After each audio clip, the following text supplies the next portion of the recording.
مدريد دوري أبطال أوروبا بعد الخسارة من أرسنال ذهابا وإيابا في المباراة التي جمعت بين الفريقين في منافسات دور ربع النهائي من عمر المسابقة في دوري أبطال أوروبا. وفشل ريال مدريد في التعويض والعودة إلى النتيجة بعد الخسارة أمام أرسنال في الجولة الأولى ب3 أهداف دون مقابل في المباراة التي جمعت بينهما على ملعب أرسنال في إنجلترا. بينما حشد ريال مدريد أسلحته الهجومية بجانب الدعم الجماهيري الكبير الذي حضر في ملعب البرنابيو من أجل دعم الملكي أمام أرسنال، بحثا عن الثقة والعودة من جديد والتمسك ببطاقة التأهل إلى دور قبل النهائي في دوري أبطال أوروبا. لكنه لم يواجه منافس سهل أو هين،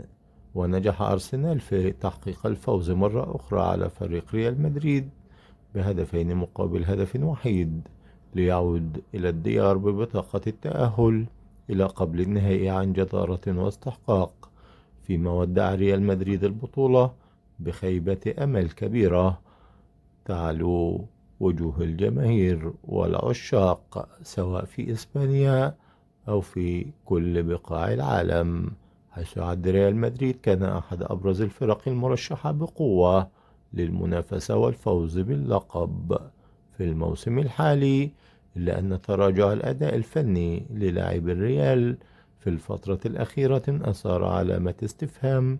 مما أدى إلى خروج الفريق خالي الوفاض من دوري أبطال أوروبا، بينما يقترب الغريم التقليدي برشلونة من حسم لقب الدوري الإسباني أيضا. لا تنسوا دعمنا باللايك والشير والاشتراك في القناة.